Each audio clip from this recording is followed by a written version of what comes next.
Everything is okay?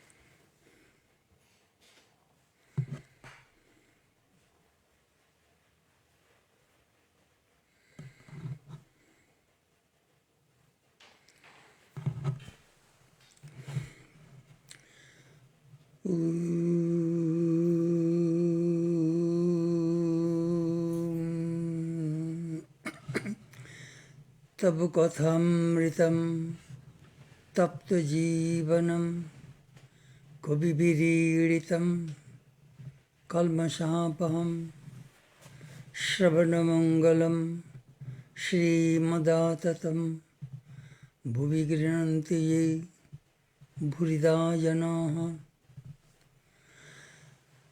The nectar of the verse is the life for those who are scorched by the world. The words which have been uttered by truth, which wipe out by sins, which are beautiful, pleasing to the ears, pleasing to the hearts, which are inexhaustible. Those who recount them on the earth are the givers of plenty. Om Shanti, Shanti, Shanti. Peace, peace, peace be told.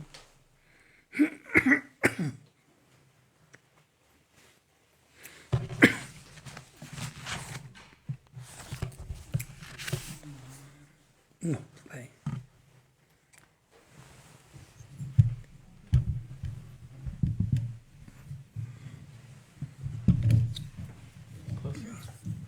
Yeah.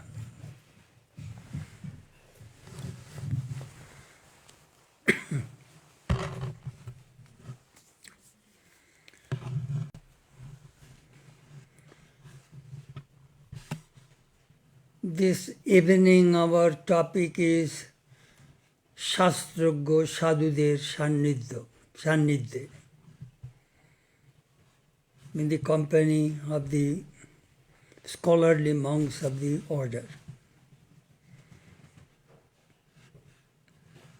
In our last class we covered half of that article which I wrote in Bengali. Hopefully tonight I shall be able to finish the other half. Sri Ramakrishna's darshan. What is the philosophy of Sri Ramakrishna?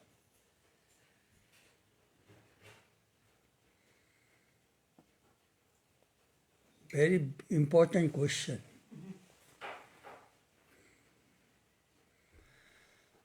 There are various kinds of discussions among the learned monks and outsiders also. They wrote many books, many articles. They had debate among themselves. Some learned monks of South India think that Sri Ramakrishna was Vishishtadvaitavadi, followers of Ramanuja. You will have to understand Dvaita, Vishishtadvaita, Advaita. These are the three main schools of Vedanta. There are other schools are there. Dvaita means God is separate from me. I am the servant of God. And you will get liberation only by the grace of God. There are various kinds of liberation. Samippo, Sajijjo, Shasti. You will go very close to God. You will live in the same abode of God. You will be Samippo, Salokko, Sajujjo. You will be one with God. There are various kinds of concepts about how we can connect ourselves to God. That is dualism. To them, the world is real. The world is real. Then comes Vishishtadvaitavadi. They think God is the whole, we are the parts. That is the sun and his rays. Whole, part. whole part. That is their concept. That is Vishishtadvaita.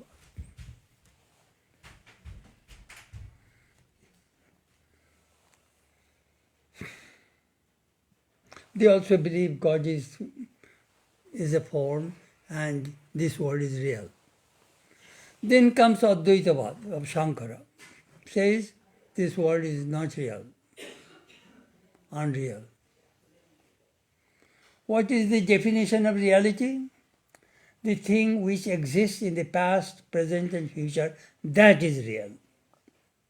Show one thing in this world which existed in the past, which exists in present, and it will exist in the future. Nothing. That is the definition of reality. Real, real, real. We sometimes talk real. What is real? But what about Maya, this world? Changing reality. This reality is changing. Not absolute, changing. That is the way. And what has been enumerated in millions of books, I shall tell you half a verse. Shankara says, Brahma Satyam, Jagan Mithya, Brahman alone is real, the world is not real. Jivo Brahmaiva Napara, and all these human beings are nothing but Brahman. That is Shankara's philosophy.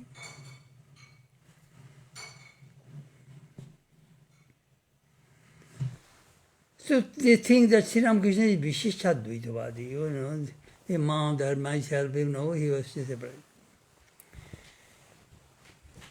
In 1963, Satish Chandra Chattopadhyay was the head of the Department of Philosophy in Calcutta University, wrote a book, Classical Indian Philosophies, Their Synthesis in the Philosophy of Sri Ramakrishna.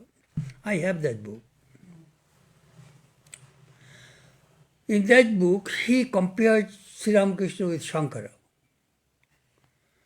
And finally, he wrote, Sri Ramakrishna's philosophy is Samanvayi, or synthetic Vedanta, since it reconciles the different schools of Vedanta. But speaking more precisely, we have to say that it is a philosophy of new Advaita. Neither because it holds, neither it is Dvaita nor Vishishtadvaita. It is not Dvaita or dualism because it holds that there is only one ultimate reality, Brahman, neither two nor more than two. It cannot be characterized as Vishishtadvaita or qualified monism like Ramanuja. For unlike Ramanuja's Vishishtadvaita, it believes in the Nirguna or indeterminate Brahman, which Ramanuja does not. It is a philosophy of Advaita, like Shankara's, but new type of Advaita. While agreeing with the traditional Shankarite Advaita, its certainly fundamental points, Ramakrishna's Advaita goes beyond Shankara's in certain important respects. It is more positive than Shankara's Advaita, which is more negative.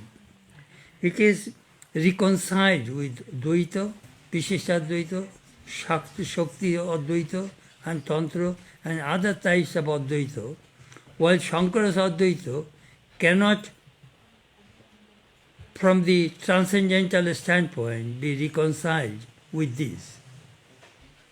Sorry, Swami, they're going to move their shoes. Huh? It's raining badly, so they're moving their shoes. Oh, the shoes should be taken. They're moving their shoes. Sorry. But it's a good problem to have, finally. Yeah, it's a good problem to have. Wishty. Yeah, I saved the shoes. Your shoes are already out.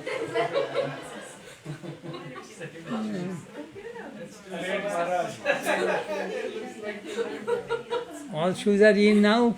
Intermission for shoes.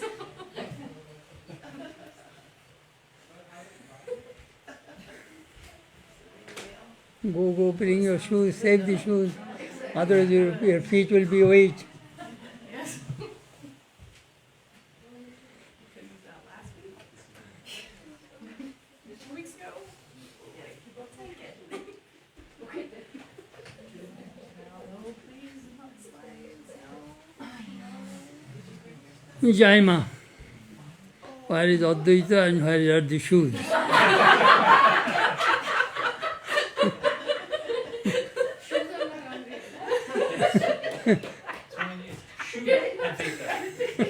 Shuddha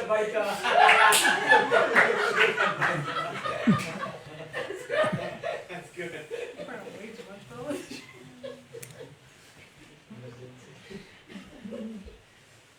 Safe and time.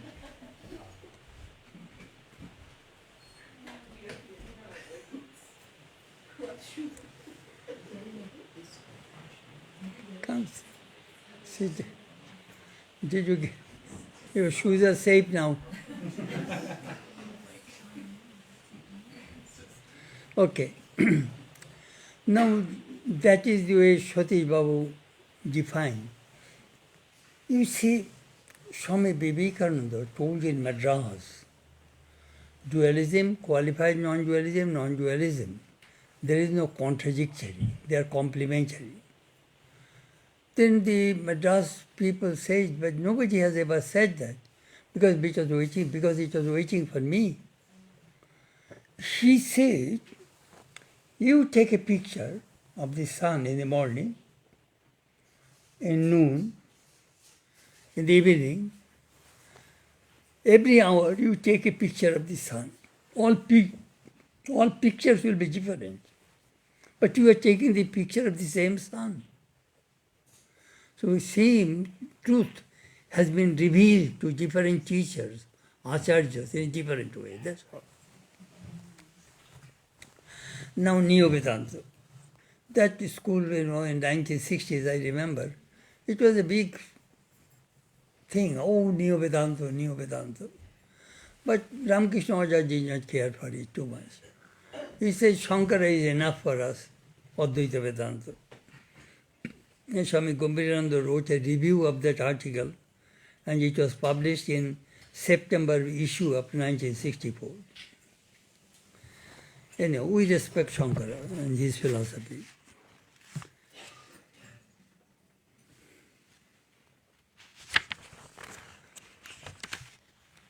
In 1371, Jyeshta and Ashar issue, Swami Omkarananda, a great learned monk of our order, wrote Sri Ramakrishna, Brahma and Shakti identical in the light of Sri Ramakrishna's teachings. Nitya in Lila, absolute and relative. In this way he wrote some articles and he proved that Brahma, Shakti, Nitya, Lila, Shagun, Nirgun, Brahman and Shakti, power, absolute, relative. Shagun, Nirgun, quality without quality, form without form, Jnani, Vijnani. In this way he compared those statements of Sri Ramakrishna from the philosophical standpoint and from a spiritual standpoint. Then he says it is extremely difficult to understand the philosophy of the great teachers like Sri Ramakrishna because they are continuously playing in the two places. Sometimes they are in Nitya, in Samadhi, sometimes Lila, in this world, talking, behaving. So they are continuously switching the places. If you say Nitya, you will sing one way, and I am saying Lila, I am saying Sri Ramakrishna in another way. Then he says, when you read the Kathamrita, Gospel of Ramakrishna, you think that Sri Ramakrishna is Vishishtadvaitavadi or Dvaitavadi. There are many statements about non-dualism are there, but that is not their view. But this is because it is the attitude of an individual being, and some people do not read widely, extensively. You will have to know the whole Ramakrishna, then you can see. You read only this much. So you have this much knowledge. In South India also, we have some learned monks. I did not meet Swami Tyagishananda. He died in 50s. But I heard about him. He wrote the commentary of Narada's Way of Divine Love. I read that book. Moreover, Swami Ranganathanandaji, Tapasyanandaji, Adidevanandaji, they are all learned monks from South India. And they wrote many books. In 1982, I asked Swami Tapasyanandaji, Maharaj, you translated the whole Bhagavatam. Could you tell me how many verses could you translate a day? He said, I can translate 15 to 20 verses a day. But those verses, I took the help of a Malayalam translation. And it was a very good translation of the Bhagavatam. Based on that, I translated. It has come out in 4 volumes from Madras Math. About Sri Ramakrishna's philosophy, Swami Prabhavananda told me in 1972 that when he was a brahmachari in Madras in 1920-21, in the philosophy class they had a heated discussion about Ramakrishna's philosophy. So they decided that Swami Sarvananda, the head of the center, should write a letter to Swami Turiyananda, who was a Nwara Brahman and a great learned monk, a disciple of Ramakrishna, asking him what was Ramakrishna's philosophy. So I shall read that letter to you. It was 18th April 1919, Varanasi. Dear Sarvananda, I received your letter some time ago, but I could not write to you until now because I was ill. Though the subject, what is Sri Ramakrishna's philosophy, is extremely difficult, with the Lord's grace I will try my best to answer your questions.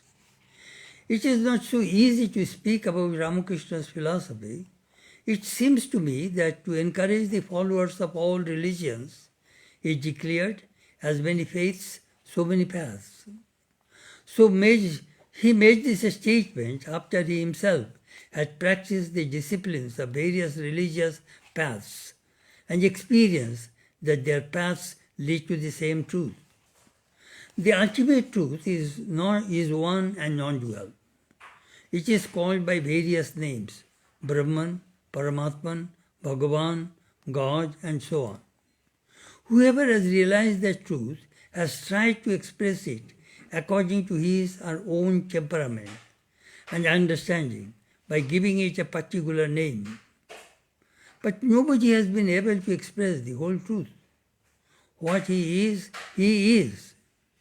That is the final conclusion of those who have realized him. From different standpoints, Gaudapada's doctrine of no creation, Shankara's doctrine of superimposition, Ramanuja's doctrine of transformation, and Srikanta's doctrine of Shivadvaita. Each one of these is true. Again, apart from all these doctrines, God is beyond all human expression and beyond the cognition of the mind.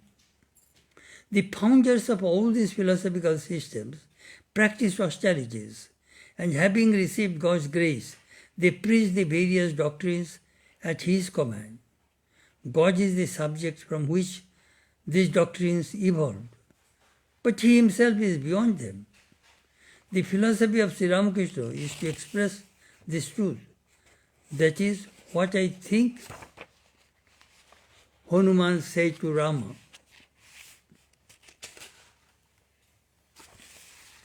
O Lord, when I identify myself with the body, I am your servant. When I consider myself as an individual soul, I am a part of you. And when I look upon myself as the Atman, I am one with you. This is my firm conviction. Sri Ramakrishna referred to this statement as the best conclusion of different phases of a spiritual experience. Why should it not be possible to see the worship vessel as Brahman saturated with consciousness? This is a reference to Sri Ramakrishna's vision in the Kali temple, where it was revealed to him that everything is pure spirit. Throughout the universe he exists, pervading every being and everything, animate and inanimate. There is nothing but God. God verily is all. Because we cannot see him, we see objects instead. But the fact is that God is everything. Names and forms originate from him and remain in him. The waves, the foam, the bubbles, they are all nothing but water. Who cares if doctrines of superimposition stands or falls? He who has known this truth, that Brahman is all, cannot be content with a lesser viewpoint. The Master used to experience a stage beyond all thoughts and ideas. That stage transcends name and form, words and mind. There exists only one without a second, beyond the realm of Prakriti, that is beyond relativity. What is the doctrine of superimposition or the doctrine of no creation in that realm of oneness? And yet again, all doctrines, whether of superimposition or of no creation or of transformation, etc., originate from the Lord. He alone is the reality, the truth. And again, he is the source of all individual beings and of the universe. This manifestation is also true if he is not forgotten. Name and form become unreal if we forget God because they cannot exist without him. Sri Ramakrishna said, zeros added together alone to zero. Place the digit 1 before them and they add in value. The digit 1 is God. But if he dwells in our thoughts, only then can we understand the truth that the pith belongs to the sheaths and the sheaths belong to the pith. A reference to Sri Ramakrishna saying that as long as the plantain tree contains sheaths, it also contains pith. He was illustrating the point that while God keeps the ego of a devotee in a person, the relative, the sheaths, is real, and so is the absolute, the pith. At that time, one can understand these sayings of the Gita. All things in this universe are pervaded by me. All is strung on me as a row of gems on a thread. The main thing is we must see God. When we see the Lord, everything else disappears. One experiences God as everything. Before we see him, we have doubts and confusion and all sorts of theories and controversies. But these cease to exist as soon as we see him. Then one experiences uninterrupted peace and bliss. Therefore, Sri Ramakrishna's philosophy is, in whatever way and at any cost, we must attain God. The Master said, tie the non-dual knowledge in the corner of your cloth and then do as you please. This means once you attain God, it doesn't matter which doctrine your temperament bids you to uphold. Liberation is assured when you know him. Then there is no more bondage. After death, whether you take another body or not depends upon your wish. The seekers of nirvana, final liberation, consider this world a dream. They merge their minds in the impersonal aspect of Brahman and become one with it. The devotees who are attached to personal God consider this world a manifestation of God's power. They attach themselves to the Lord, who is existence, knowledge, bliss, absolute. They are not afraid to be born again and again. They consider themselves to be the playmates of God, and they come to the world to join his divine play. They delight in the Atman and at the same time remain devoted to God. They covet nothing in this world. They even refuse to accept Nirvana if it is offered to them.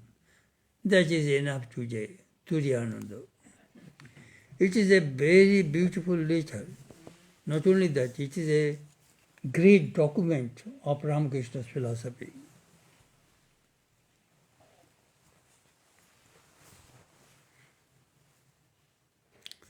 But you know what Sri Ram Holy Mother said?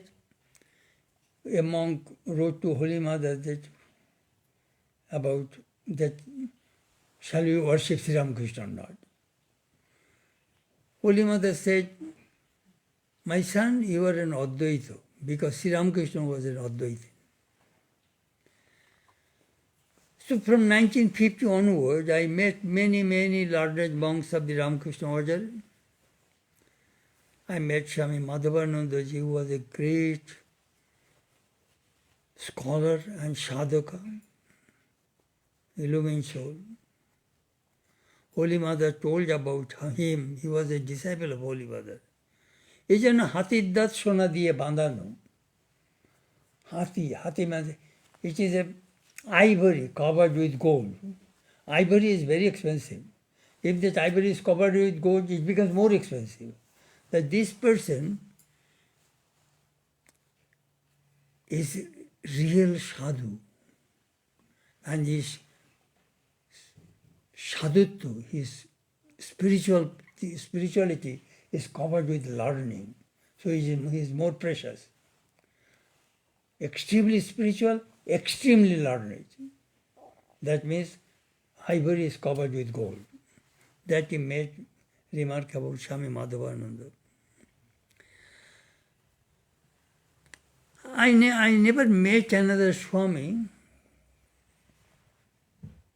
Swami Jagadananda, who was a great scholar, mother's disciple. He translated Ramakrishna, the great master, and translated many scriptures. Wherever he stayed, he always used to give classes to the monks, Vedanta scriptures. He told that, look, remember what Swamiji says. If in a religious organization, if there is no discussion and study of the scriptures, that organization goes down.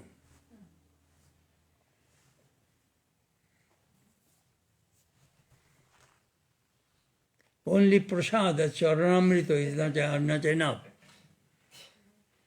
You must, philosophy, they must know. But God comes to the human beings with two forms, as a guru and as the scripture. Guru is the guide, scripture is the mother. Shruti, Mata, Vedo Mata, Vedke Mata bole, mother. As mother always wants the welfare of the children. So the scriptures want always the welfare of the devotees.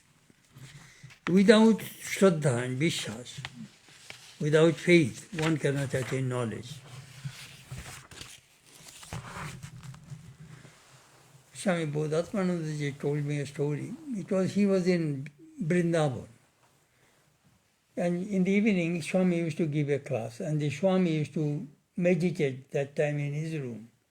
So very noise. So one day Swami told Swami Jagadananda Maharaj, that time I meditated. My goodness, why did you not tell me earlier? Being a monk, I shall disturb anybody's meditation? No way. I shall give class in another place. Swami Bodhatmanandaji told me this incident. Swami Jagadanandaji was in Almora. It's a cool place in summer. And I met another Swami, Aparnanandaji. He was a disciple of Swami Brahmananda, Shotta Maharaj. Do you know what he used to do in Almora? Especially in summer. he used to bring some pundits and the monks to discuss the scripture. And he used to go to Bombay, Calcutta to raise some money so that he can feed the monks and the scholars. I like this kind of attitude. Begging money so that the monks should be learned. They must study the scripture. And the Almond Ashram is beautiful. Nice view, Himalaya. I was there 3 days in 1970.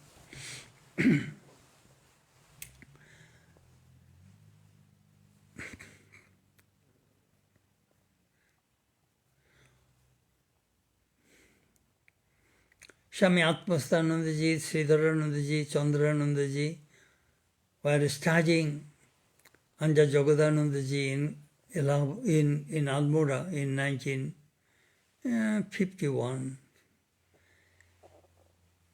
One day they used to go for a walk in the afternoon. They saw the sun reflects on the glass window of a cottage. And Swami shouted, "That is called Adhas, superimposition." The Brahman, this consciousness, is reflecting on the mind of each person. That is called Adhas, superimposition. So he had some high blood pressure, so the doctor said, "This high altitude is not good, please go to the plain." So he came to Vrindavan. So one Swami Major Imam Maharaj, if we die in Vrindavan, it would be wonderful, holy place. Then he shouted, "But Behin, I taught you Vedanta. Whatever is to be achieved in this life, in this body, I had it." And he experienced Brahman, not a Brahman. This body may fall on the street, or under the tree, or in the temple, it doesn't matter. Swami Chandranandaji told me this story. I recorded. 3rd October 1977. It is from my diary. Swami Dhireshanandaji told me, that Swami Jagadanandaji had so much love and respect for the scriptures. He told Swami Tyagananda, who was the librarian of Belur Math, "Look, we grammar all those things, don't stay there. Transcend grammar, rules. Shabdartha manmartha, the word meaning and the inner meaning. Try to know both. Then your Shastra Drishti, your outlook will change. The scripture will reveal to you and attain self-knowledge." But when you just speak from his experience, with conviction. 7th August 1982, Belur Math. Swami Atmastanandaji told me this story. He told Maharaj, "We are studying the scriptures. We are practicing japa meditation according to our capacity. But we don't understand where we are now." Then Jagadanandaji said, "You prove that you have not the knowledge of Brahman. Let me ask you questions. Do you earn money? No. Are you involved with women? No. Do you run for name and fame? No. Do you speak lie? No. Do you steal? No. Do you think the world is real? No. That means you are not a Brahman. You do not do all these things. That proves that you are not a Brahman." But in a negative way, they get answered. 9th September 1997, Omkareshwar. I went to Indore. Then I wanted to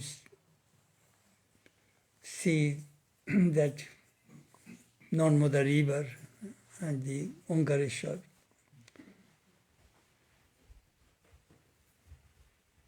One night I stayed there. I took bath in the Narmada. I remember big, tremendous current.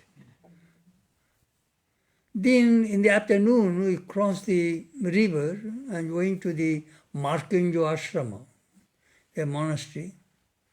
And the abbot of the monastery was Ramananda, Swami Ramananda, great learned monk. Very simple, very humble. He used to teach Prasthanotraya, Gita, Brahma Sutra, Upanishad, with Shankara's commentary. That he used to teach. And he used to explain in Hindi. Nearly 70, 80 monks are there in the monastery.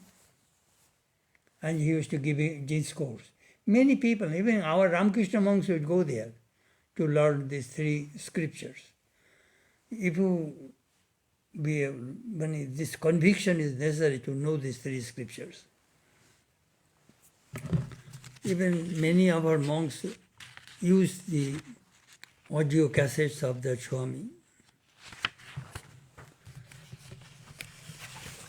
Very interesting. There are many schools of Vedanta. Shankara's also school also divided by Pratibimbavad and Avachedavad.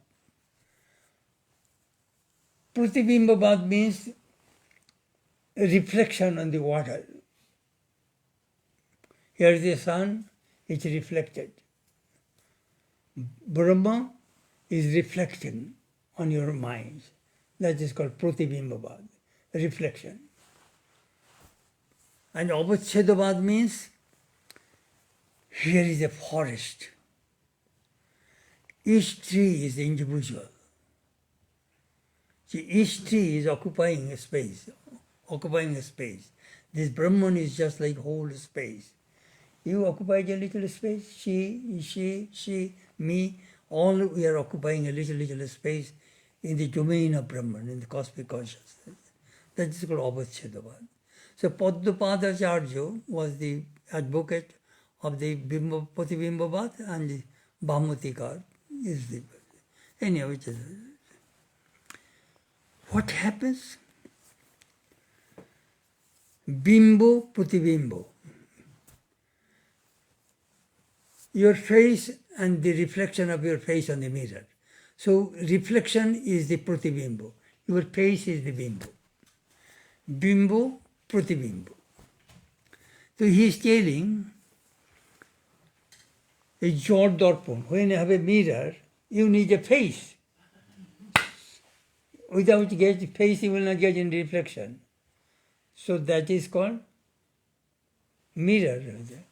Kintu monodarpan, in the mind, without bimbo, without your face, you can have an impression there. For example, your father died, and all of a sudden you are thinking. The reflection of your father can come to the mind, but your face is not there. Without your father's face, you can see your father's face in your mind. See the difference? Here I need a mirror, here is my face, I see the reflection. But in the mind mirror, I do not need a real face. I can see my dead father's face in my mind. See the difference. Third, in the chit,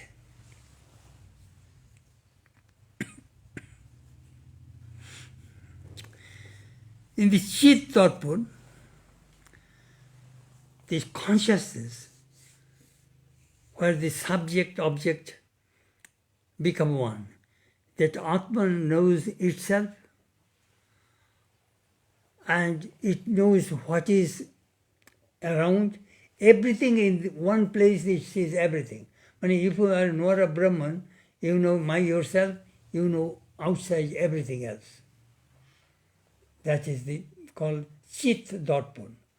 Darpan means mirror.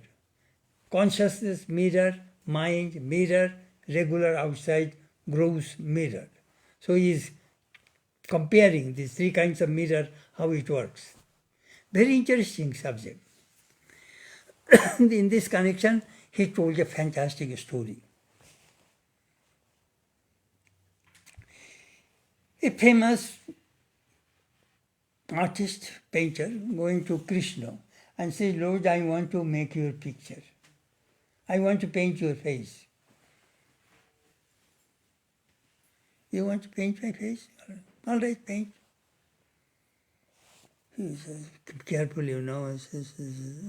Then what? Please give me 1 week time, I shall complete it and bring it back.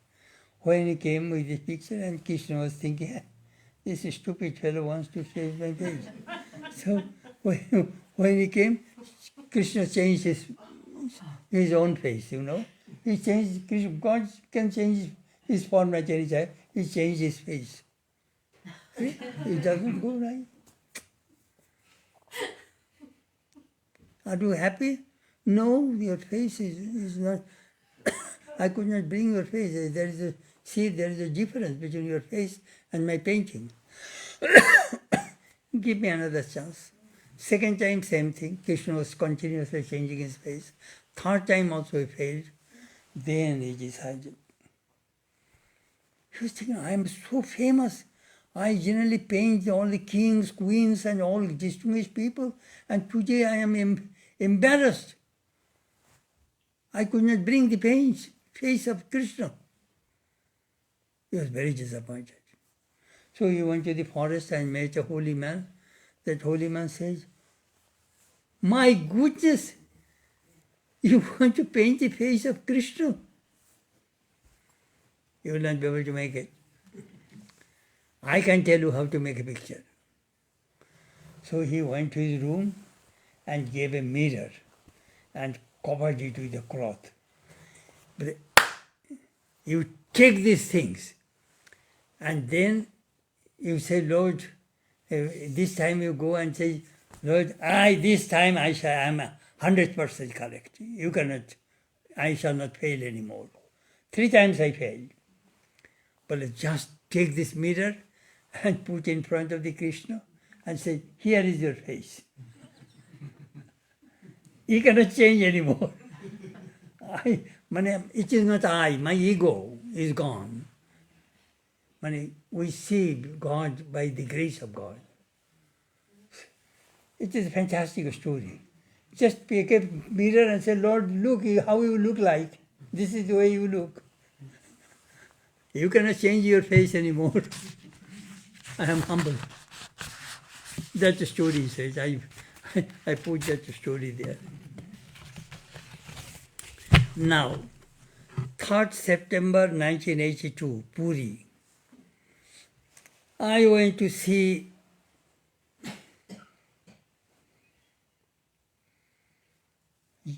Puri, Jagannath, on the coast of Bay of Bengal. Shankaracharya established 4 monasteries in the 4 parts of India. Near Badrika Ashrama, Joshi Math. In the south, Sringeri Math. In the west, Dwaraka, Sharada Math. In Puri, Govardhan Math. He established 4 monasteries, 10 sects of monks to preserve the Vedantic tradition. So what happened? I went there and met, in 1982, I went to meet the Shankaracharya. His name is Sri Niranjan Devatirtha Swami. Only Kopin, bare body, great scholar. He eats once a day. At night he drinks milk. He does not go outside India. Then he worshipped the Divine Mother and Shat Chakra. Then I asked him, you are a non-dualist, you are a Vedanta monk, how can you perform rituals?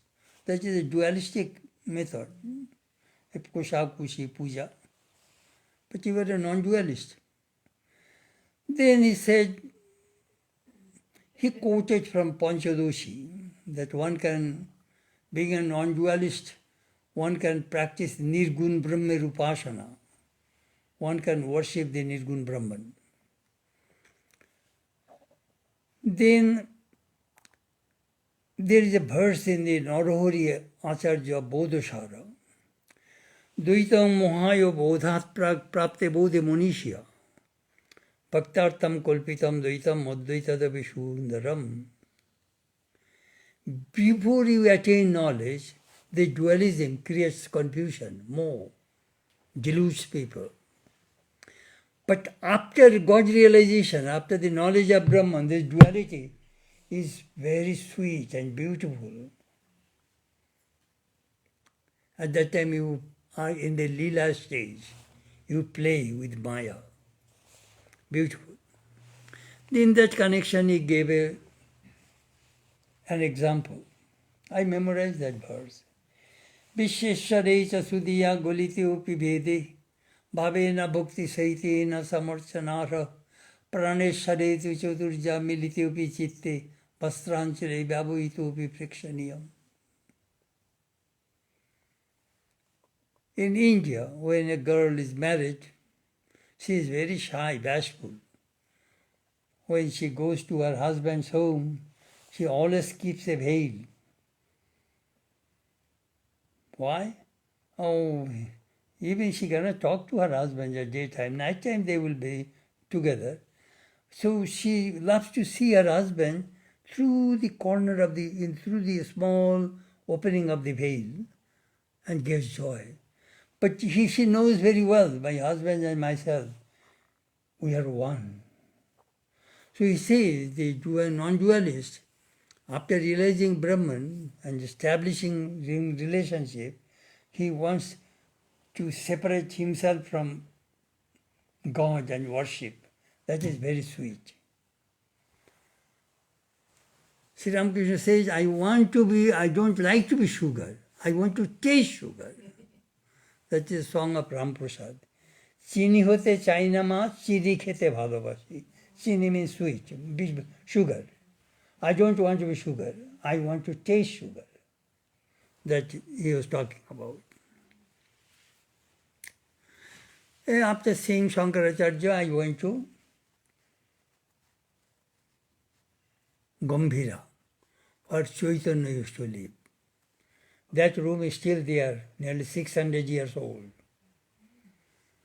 That room is so small, Chaitanya could not sleep stretching his body. He has to bend his knees. I read about that room, so I wanted to take a picture. And that monastery, 24 hours kirtan is going on. You sing 2 hours, I shall sing 2 hours, you sing 2 hours. In this way, the monks rotate. Hare Krishna, Krishna Krishna, Hare Hare, Hare Ram, Ram Ram, Hare Hare. Continuously that kirtan is going on in front of his room. And there is a wooden sandal is there. I took a picture of that sandal. Anyhow, I wanted to take the picture of that room, but they won't let me. Then I went to the abbot. Name of the abbot was Sri Dhyan Chandra Das. So I told him that why I want to take the picture of that room, but I want to see that how Chaitanya lived there, how he used to rub his face on the door so that he can go out and embrace Krishna. So all these things I told him. He says, no, that is the reason, the thing which you love, you should not take it out. Keep it inside. Otherwise it will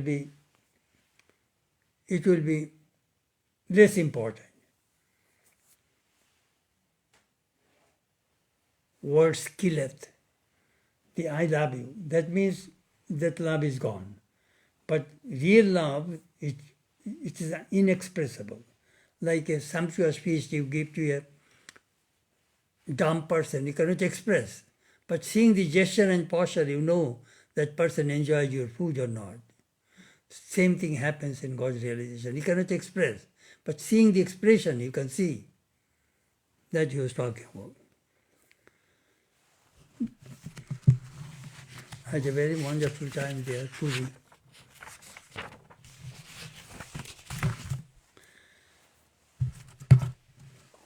It is extremely difficult to think about body without disease.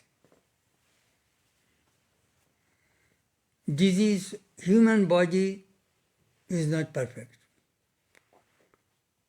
Some people have more diseases, some people less. Physical problem. The monk's body is also have some kinds of physical disease. But Sri Ramakrishna taught the disciples, দুঃখ জানে আর শরীর জানে মন তুমি আনন্দে থাকো দুঃখ জানে আর শরীর জানে let the suffering and the body know each other. Oh my mind, you stay in bliss. How is it possible? How to disconnect mind from the body? That Sri Ramakrishna taught. So that physical pain, all these things, you will not feel it. If the mind is not, body does not feel the pain, mind feels the pain. If the mind is separated, that Sri Ramakrishna taught, that he was talking about.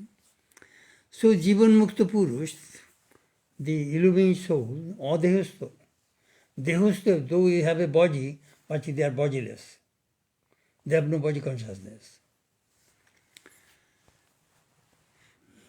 So Narhari Acharya says, Roga Evo para puja rogai papakshayu yata aragyam parama puja nairagyam mukti sadhanam. They call it loyo yoga. Everything must be dissolved. Your health is good. Health is good because with the healthy body you can think about God. Disease is also equally very good because that way you destroy your karma, your prarabdha karma. Through disease, we get rid of our karma. Both are good. So, from the learned monks we know that how they maintain the equanimity of the mind through friendship, compassion, joyfulness, and indifference.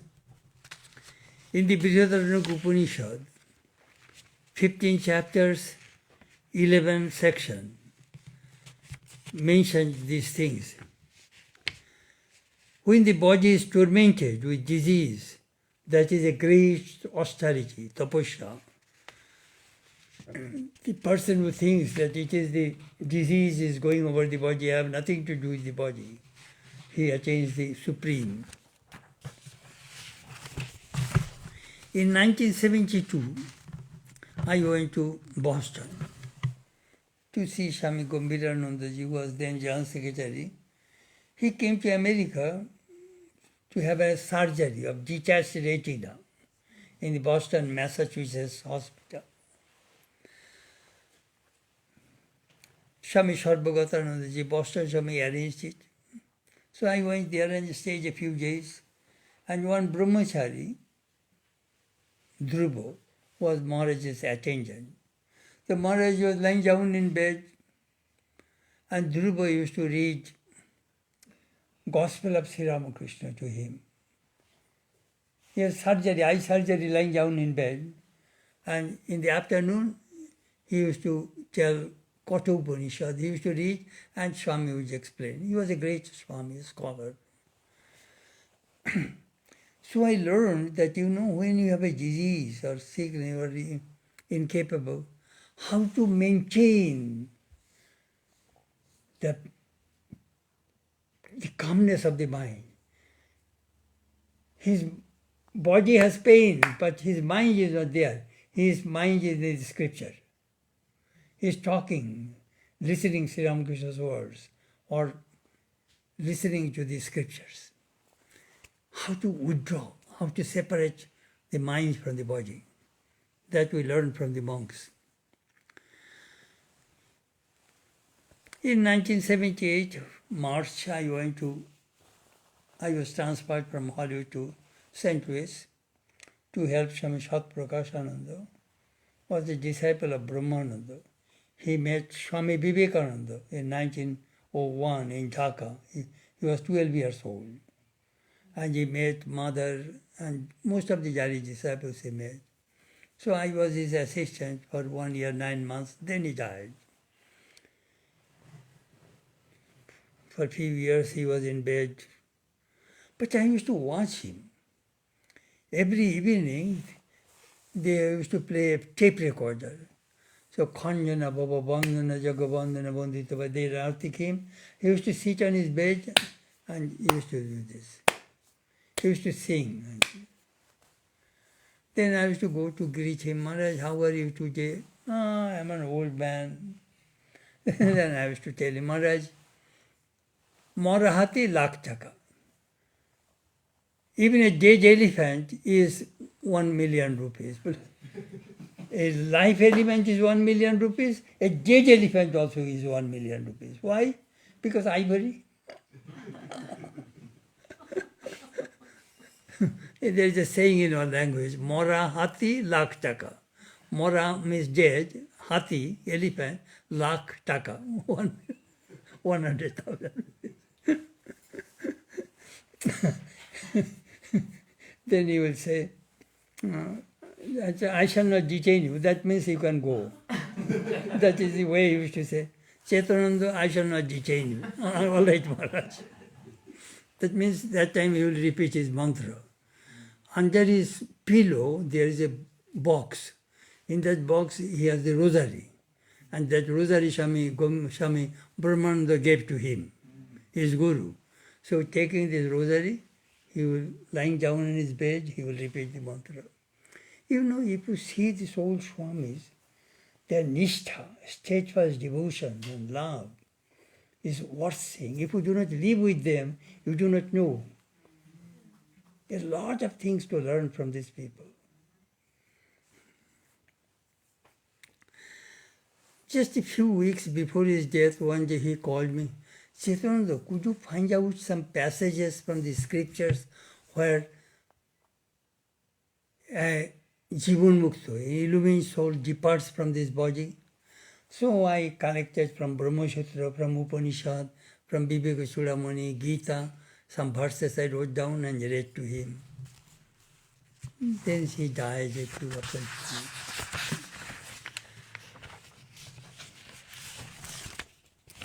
I have seen some monks, very learned, but last life they did not touch the books. They used to live in the realm of experience, anubhuti, in the realm of realization. Books are done. Palalami bo dhanyarthi. Here is a paddy. Husk is necessary to have the rice particle. When you get the rice, you throw away the husk. So the person who attained, got the rice means realization, then the husk, scripture become a husk. You do not need the scripture.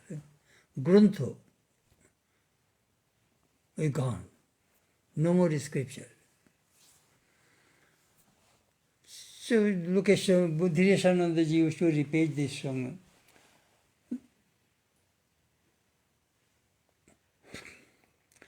Lokanuvartanam taktva dehanuvartanam shastranuvartanam taktva swadhyasapanayam kuru.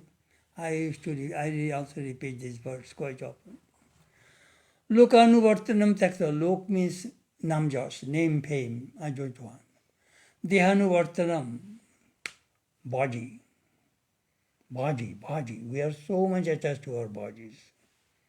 Give up that idea. Shastrana, then some people love the scriptures. That is also bondage. Gruntho, grunthi. Scripture is also a bondage. It brings a big ego. I'm a great scholar, you see.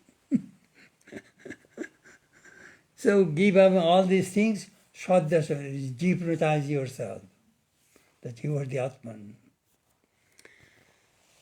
So in old days, disease will come, physical problem will come. But the scripture reminds the monks, Vasana Pushyati Bapu, it is a prarabdha. One of the disciples of the mother was suffering blind in Benares. Maharaj, you are a disciple of Mother, you have all... Arey, these things are so wonderful. This is my last birth, so I am finishing all my karma. Let it go over my body as soon as it goes. See the attitude of these people. Disease, pain, suffering. Oh, it is wonderful. Let it go, let it go, let it go over my body. Shh. And we I cry, and doctor's office and calling. Take these pages in, bas, shanti. In 1997, I was in Concord. I asked Swami Dhireshanandaji, he was a great scholar, Swami. But now, brother, I do not read any more scriptures. I am reading Ramakrishna Puthi, Versified Life of Ramakrishna. I read that book. Swami Jyotisharanandaji told this.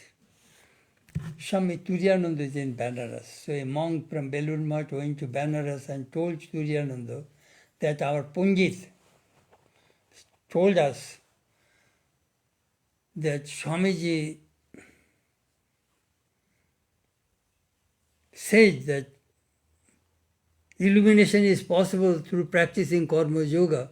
It is not in the scripture. The Pundit, outside Pundit said that. Then Turyananda became mad. He raised his finger. Tell that Pundit, the day Swamiji said it, a new scripture has been written.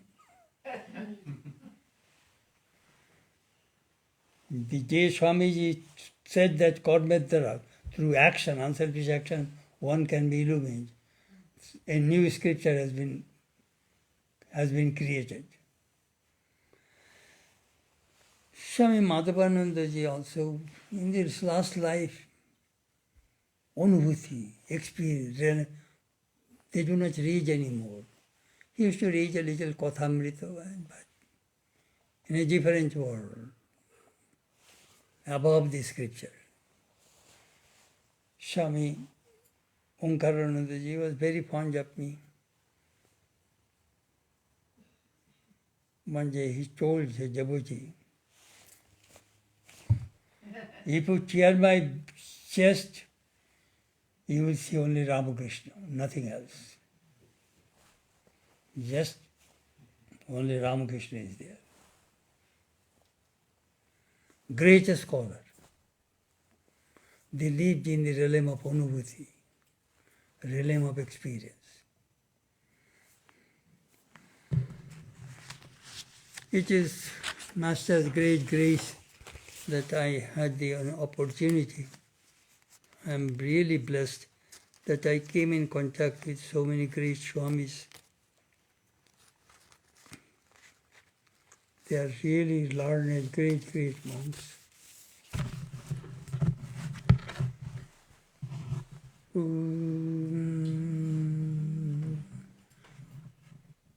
Jananim Saradam Devim Ramakrishnam Jagadguru Padapatmeta Shrita Pranamami Mur.